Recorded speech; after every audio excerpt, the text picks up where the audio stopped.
Bom, vamos lá então, continuando o nosso curso de V-Ray aqui. Vamos ver o nosso próximo parâmetro. Eu tenho aqui uma cena que eu preparei para essa próxima aula, tá?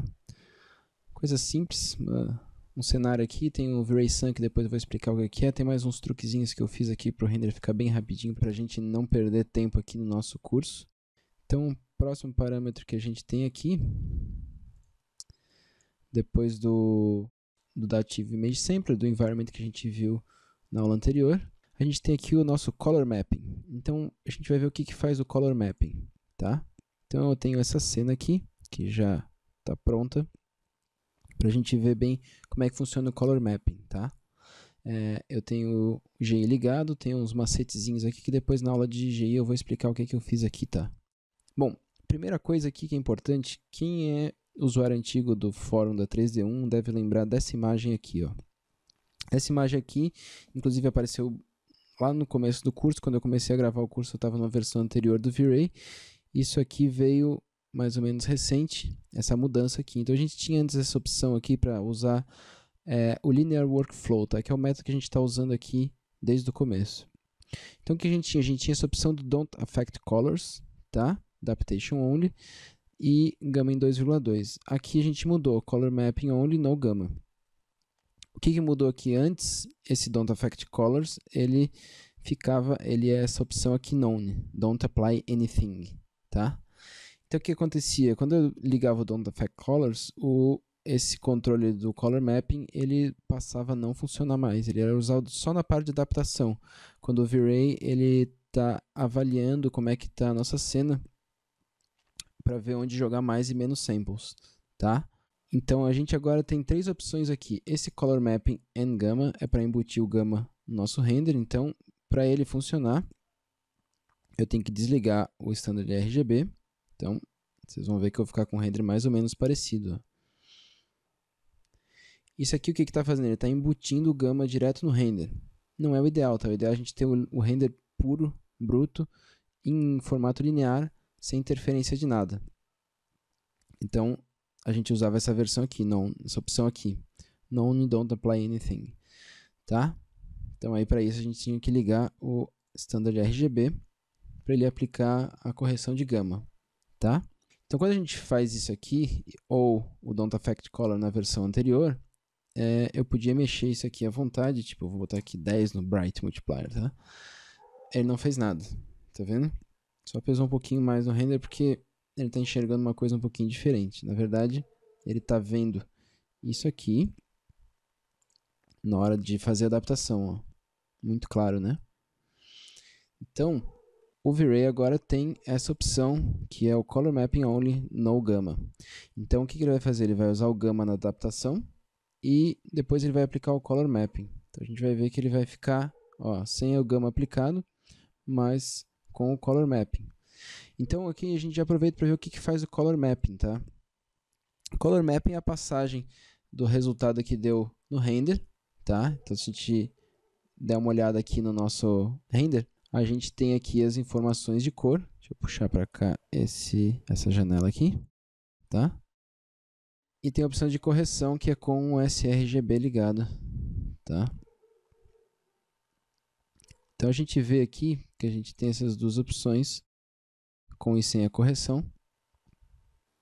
Então o V-Ray ele vai pegar o resultado que sair do render e vai mapear esse resultado para uma cor. Então ele vai fazer esse mapeamento dos valores que ele obteve no render para uma determinada cor. Então para isso ele tem dois pontos, que é o Dark e o Bright Multiplier. Então o Bright Multiplier vai mexer nas partes mais claras da imagem. Tá? Então, quando eu mexi aqui, eu botei 10 aqui no Bright, ele clareou tudo, mas a parte de dentro aqui não mudou. Então, a gente pode fazer aquele testezinho, fazer só um Region Render aqui. A gente vai ver que se eu voltar aqui para o 1, que é o padrão, a parte de dentro aqui não mudou muito, ó. Mudou um pouco, principalmente por causa do contraste que deu. O contraste é uma coisa que sempre faz muita diferença, mas nas partes muito escuras aqui, ele não chegou a influenciar muito, tá? Então, da mesma forma, se eu mexer aqui no Dark Multiplier, a gente vai ver agora que essa parte onde é mais escura, ela vai ficar um pouquinho mais clara. Então, vou botar aqui 2, por exemplo, tá? Então, ele vai dar uma clareada na parte onde é mais escura da imagem. Então, foi por isso que eu botei essa cena aqui com o V-Ray Sun, para a gente ter uma parte bem iluminada e uma parte mais escura em sombra. Esse era um recurso que se usava muito antigamente, antes de usar o Linear Workflow, porque a gente tinha uma imagem que era isso aqui, ó. A gente tinha esse render aqui, e aí o que a gente fazia? A gente ia lá e mexia na intensidade do sol, ou mexia nesses multiplier. Então, por exemplo, podia pegar esse dark aqui, botar em 2 para tentar clarear um pouco ali a parte onde está muito escura, tá vendo? Às vezes ficava muito claro, então aí pega aqui agora o bright, baixa um pouco. Às vezes a gente fazia isso aqui para tentar reverter um problema que na verdade é culpa da falta de correção de gama, tá? Então quando a gente volta aqui 1 em 1 e liga o standard RGB, a gente não tem mais tanto aquele problema de uma parte muito clara e outra parte muito escura, tá? Mas é bom saber que a gente tem essas opções, o Dark Multiplier e o Bright Multiplier, tá?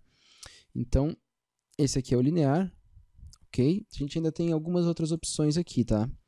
Então, o que ele vai fazer? É a forma como ele vai passar as informações do render, de intensidade de cada pixel, para uma cor. Então, esse aqui, o linear, o que ele faz? Ele é basicamente isso aqui, ó.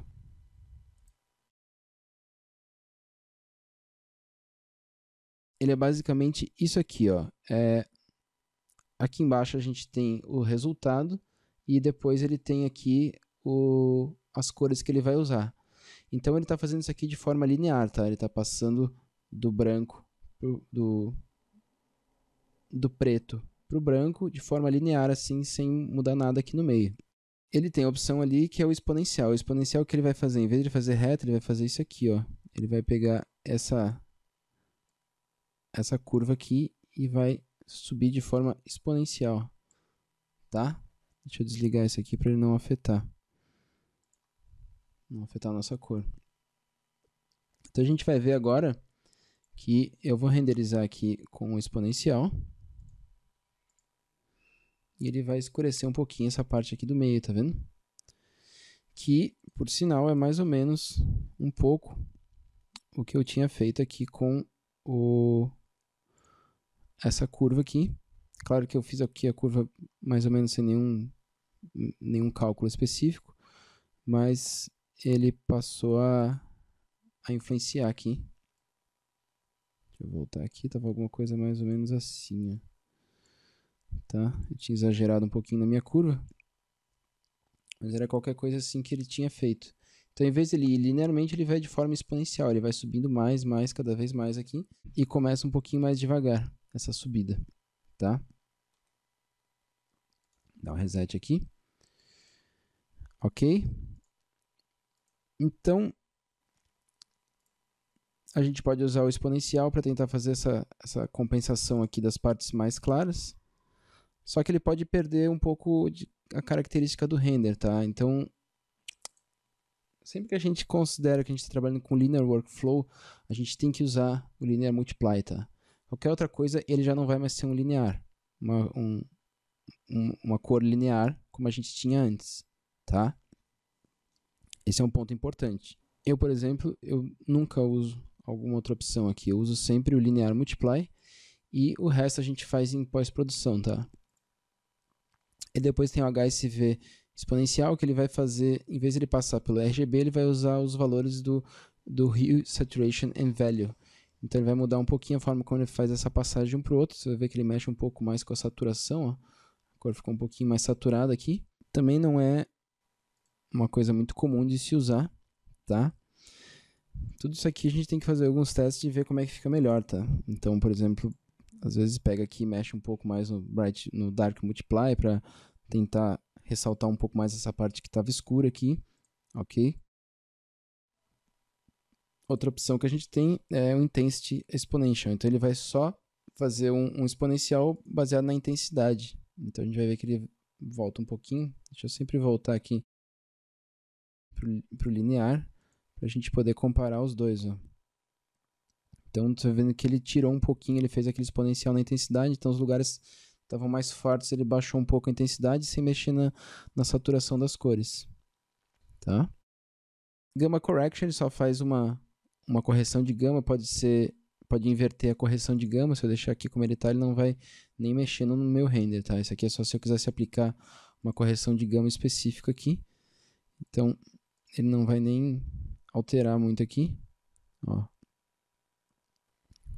Quase nada, né? Serve para se eu quiser fazer uma correção de gama aqui, fazer um reverse gama, por exemplo. Se eu botar aqui 2,2, ele vai voltar o render como estava ali anteriormente, sem o sRGB ligado, ó, tá vendo? Então, basicamente, o linear com o sRGB desligado, se eu fizesse aquilo ali, ou seja, eu estou desfazendo uma correção de gama. Eu não vejo muito motivo para usar, nunca vi ninguém usar isso aqui. E o intense de gama é a mesma coisa, só que aplicado só na intensidade, tá? Bom, último da lista, que é o que realmente a gente vê o pessoal usando bastante, é esse Rain Hard. Então, olha só, eu vou renderizar agora aqui com o Rain Hard e a gente vai ver que ele não vai mudar nada. Por quê? Porque esse aqui, com o valor padrão, ele funciona igual ao linear. A gente vai ver que, ao contrário dos outros aqui, que ele tinha um valor de dark e um valor de bright, o Rain Hard ele tem só um multiplier global e um burn value, tá? Então, para que serve? Para que se usa muito Rain Hard? Ele se usa muito para controlar as partes que estão muito intensas da imagem sem mexer no resto. Porque aí ele vai fazer um exponencial só nessa parte mais clara. Tá? Então, como é que se usa muito?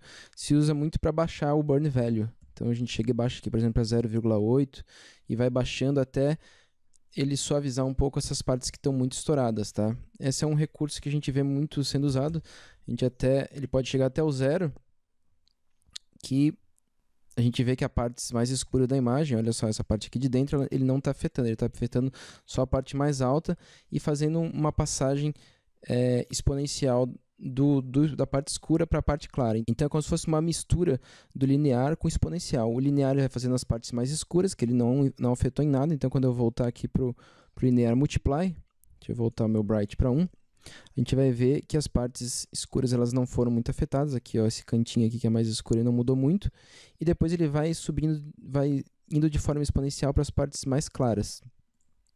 Então, isso aqui é uma coisa que sempre vai variar muito de acordo com a cena, com a intensidade da iluminação, tudo isso, tá?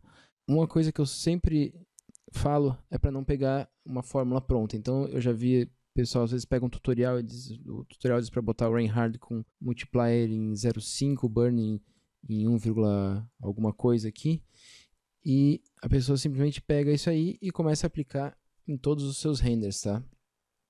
Não é a melhor coisa a se fazer, é bom entender o que faz cada coisa aqui, cada parâmetro, e usar na tua cena conforme for preciso.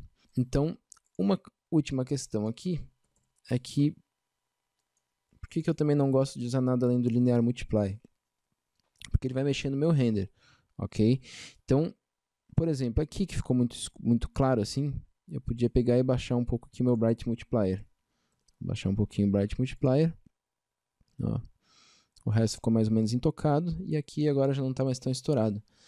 É um macete que se usa, mas isso aqui ele vai ficar embutido no render e em todos os passos que eu quiser. Se eu quiser renderizar minha cena em passos, separar a cor difusa, a cor especular, tudo isso aí, ele vai embutir isso que eu fiz aqui no meu render, tá? Enquanto que pelo outro lado eu posso deixar esse nosso render assim, salvar em EXR com todos os passos, e se lá no final depois eu quiser mexer, eu posso usar a minha curva lá no Photoshop ou qualquer outro programa e baixar um pouquinho aqui a parte clara, ó. Tá vendo?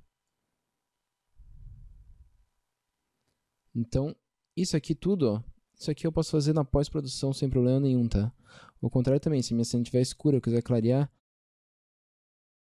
Então, isso aqui, ó, esse tipo de ajuste que nem o Color Mapping fez, eu deixo para fazer na minha pós-produção, tá? Então a gente tenta deixar o nosso render o mais puro possível e depois vai lá e arruma o que precisar depois lá no final na pós-produção, tá? Então pode ser tanto Photoshop, After Effects, qualquer programa de edição de vídeo, de composição de vídeo, eu posso usar, tá? Então aqui o que eu vou fazer? Eu sempre vou deixar também aqui, vou dar um reset aqui, deixar como padrão.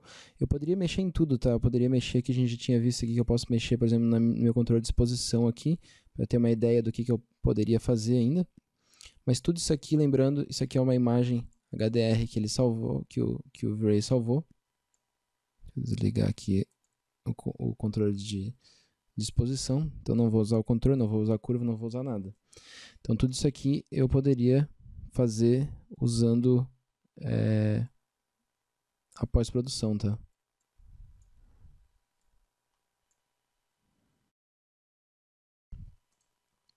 Ok? Então é bom saber que a gente tem isso aqui, a gente pode mexer no Dark, pode mexer no Bright. A gente usa muito isso aqui para quando quer que o render do V-Ray saia perfeito já direto para a imagem final, sem passar numa pós-produção muito avançada. Eu prefiro deixar o render puro, sem mexer muito nele, e depois cuidar disso na pós-produção, tá? Depois a gente tem mais algumas opções aqui. A gente tem o Subpixel Mapping. Então, Subpixel Mapping, o que é? O V-Ray ele tem os pixels que a gente está vendo aqui no render final, e ele tem os subpixels que são lá os samples, tá? Aqueles pontinhos bem pequenos que ficam dentro dos pixels. Então, essa opção aqui se usa quando às vezes aparecem uns problemas de alias. Então, por exemplo, aqui a gente vê que ele tem um contorno aqui que às vezes dá uns problemas quando tem uma diferença muito grande de intensidade. Então, por exemplo, esse meu sol aqui ele é muito intenso e está dando um contraste aqui, e às vezes ele fica uma borda branca. Então, a gente liga o Subpixel Mapping, a gente vai ver que às vezes ele tenta corrigir um pouquinho isso aqui, só que ele pode trazer outros problemas, tá? Então, ele pode trazer... a imagem ela não vai ficar pura como ela era antes, ele vai mapear o subpixel, então pode dar problema depois. Se a gente vê aqui o window, as mensagens do V-Ray, a gente vai ver que ele vai dar uma mensagem lá em cima, cadê? Dizendo Subpixel Color Mapping Zone.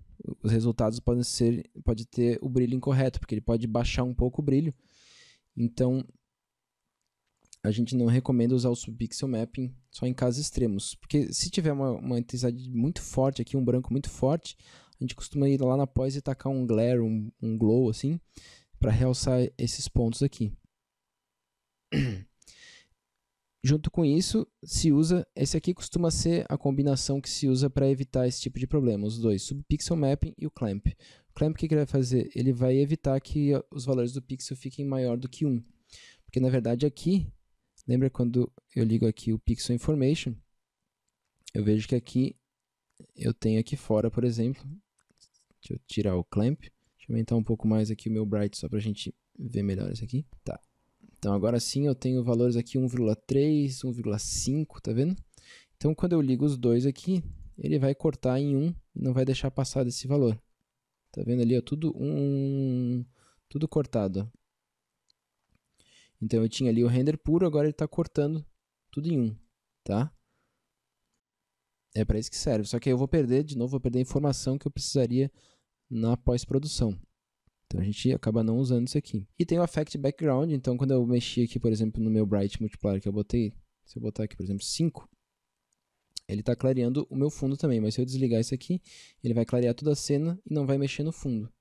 Então às vezes quando está usando alguma imagem de fundo aqui, pode ser que tu quer mexer no render, mas não mexer no fundo, então é só tirar o Affect Background, tá? Então a gente, nesse caso, deixar ligado que a gente tem o V-Ray Sky, eu quero que ele interaja junto com a cena. Então, se eu deixar em 5 aqui, é porque eu quero que eu tenha um céu bem claro, tá? Então, vou voltar para 1 aqui. E o Color Mapping aqui, que nem eu comentei, ele tem a opção de aplicar o Color Mapping e a gama. Nenhum dos dois, ele não vai aplicar o Color Mapping, ele vai usar só na adaptação. E Color Mapping Only no gama. O que ele vai fazer? Ele vai usar o Color Mapping e não vai aplicar gama no render final, vai usar a gama só para adaptação. O que isso quer dizer? Que se eu não botar isso aqui, ó, o render do V-Ray ele vai estar enxergando isso aqui na hora de fazer a adaptação. Então aqui vai ter umas partes muito escuras que provavelmente ele vai tirar aqui. Então, se eu deixar assim 1 como era antigamente, o alias das partes mais escuras ele pode perder qualidade. Tá? Porque aí o render está vendo isso aqui e depois na hora de fazer o sampling, ele pode perder um pouco. Então, se eu ligar no 2,2 aqui, ele vai ver as partes escuras um pouco mais claras, e aí ele vai evitar, ó, tá vendo? Aquele ponto que eu tinha aqui, ó, essa parte aqui, ele tinha piorado quando eu botei aqui o gama em 1, tá? Então, antigamente a gente trabalhava assim, e aí se usava a correção de gama, ele piorava a qualidade aqui do alias, ó. Piorou aqui, tá vendo? Vou ligar o track mouse para ele renderizar logo isso aqui. Então, esse aqui é o padrão que a gente usa sempre, tá?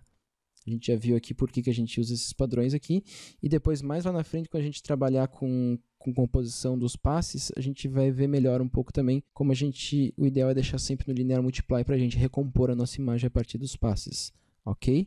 Último ponto, só para dizer, Linear Workflow, eles já até botaram nessa última versão para não usar, ó, do not use, tá? Isso aqui era uma conversão de cenas antigas para Linear Workflow. Disseram que no V-Ray 3 isso aqui vai sumir, tá? Então, eles não vão mais deixar essa opção aqui visível, então ignora completamente isso aqui, não use isso aqui, ok?